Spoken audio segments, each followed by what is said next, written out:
Kas yra anglies pėdsakas? Tai yra CO2 kiekis, kuris patenka į aplinką dėl valstybės, įmonės ar asmens veiklos. Ir mums yra įdomiausia asmeninis anglies pėdsakas, jis yra skaičiuojamas metams. Tai yra, kiek tonų CO2 žmogus per metus sugeneruoja vartodamas. Nes viskas, ką mes vartojame, taip viską reikia pagaminti, supakuoti, transportuoti, šiltai arba šaltai laikyti ir tam yra naudojama energija. Ir asmeniniam CO2 paskaičiuoti yra skirtos specialios skaičiuoklės ir joje dažniausiai yra išskiriamos tokios pagrindinės vartojimo sritis. Pirmiausia, tai yra namai, kokią energiją mes vartojame ir kiek. Tai yra elektra, koks yra šildymas, ar tai yra dujomis, ar malkomis, ar dar kažkuo kitu. Jei gyvenate daugiabutyje, tai reikėtų pasidomėti, kokią kuro rūšį naudoja centralizuotas šilumos tiekėjas. Ir tai greičiausia bus dujas arba biokuras, viską suvestume į skaičiuoklę, įrašytume kiek elektros, kiek tonų granulių per metus suvartojame. Reikėtų dar įvesti žmonių skaičių, kiek gyvena namuose, nes skaičiuoklė automatiškai padalins energijos kiekį gyventojų skaičiui. Toliau reikėtų suvesti skrydžius per metus, iš kokio miesto į kokį keliaujate. Tai pavyzdžiui, užtenka 3 skrydžių per metus pirmyn atgal Europoje ir tai jau sudaro trečdalį žmogaus išmetamo CO2 kiekio. Kita didelė CO2 generavimo sritis tai yra transporto priemonė, kurią mes naudojame.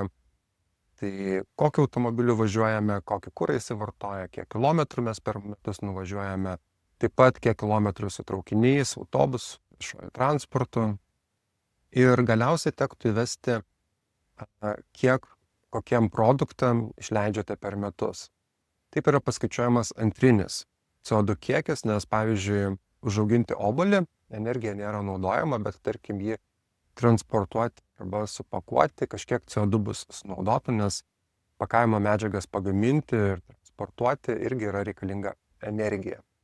Taip pat teks įvesti, kiek išleidžiame elektronikos prekiams, vaistams, rūbams, pramogoms, panašiai. Skaičiuoklė, aišku, skaičiuoja apytiksliai, tačiau vis tiek skirtumas yra. Tarkim, vienas žmogus per metus išleidžia vartojimui 5000 eurų, kitas išleidžia 10 000 eurų. Tad tas, kuris yra didesnis vartotojas, tai to automatiškai ir anglies pėdsakas bus didesnis. Tad rekomenduoju parsisiųsti programėlę lietuvišką MyFootprint SEB arba eiti į svetainę carbonfootprint.com ir ten spausite calculate. Pasirinkimuose yra lietuvių kalba, tad tikrai viską suprasite. Na ir gausite rezultatą panašų į šį. Mano asmeninis anglies pėdsakas yra beveik 8 tonas. Ir dar noriu patikslinti, jog žaliajame kurse anglies pėdsako dydis yra tik tai vienas iš rodiklių, nereikėtų ją vertinti kaip pačią pagrindinę, dėl to, kad mes turime žiūrėti dar ir į tai, kiek, tarkim, yra užterštas mūsų vanduo, dirvožemis dėl intensyvaus įvairios chemijos naudojimo. Tad žaliasis kursas siekia pagerinti situaciją daugelį aplinkosaugos sričių. Ir norintiem pasidomėti daugiau apie anglies pėdsaką, aš pateiksiu keletą nuorodų į video internete. Na, o svarbu yra kas? Kaip mes galime sumažinti šį savo asmeniniam anglies pėdsaką? Tai skaičiuoklė iš esmės parodo, jog svarbiausias sritis yra namai ir kelionės. Tad yra svarbu, kokio energetinio efektyvumo namai, kuriuose gyvenate. Kokio energetinio efektyvumo būtinę techniką mes naudojame. Ar mūsų elektros tiekėjas tiekia elektrą iš atsinaujinančių šaltinių. Kokį automobilį mes naudojame. Ir namų aukščiausias efektyvumo rodiklis yra A++. Buitinė technika, taip pat mes žinom, kad jinai yra žymima raidelėmis, iš kurių A žymi aukščiausią efektyvumo klasę.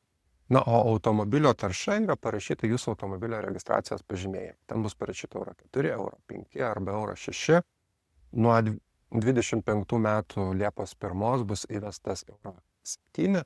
Tai šis rodiklis rodo, kiek gramų vienam kilometrui yra išmetama šiltnamio efektą sukeliančių teršalų ir juos taip pat įeina CO2. Tad kuo mažiau automobilis teršia, tai tuo bus aukštesnis euro skaičius. Na, jeigu važinėjate dviračiu, paspirtuku arba elektromobiliu, tai oficialiai jūsų CO2 bus nulinis, o neoficialiai tai reikėtų iš tikrųjų žiūrėti, iš ko yra gaminama elektra, kurią naudojame paspirtukui ir elektromobiliui įkrauti. Tai tarkim, Amerikoje ir Kinijoje 65% elektros energijos yra pagaminama iš iškastinio kuro.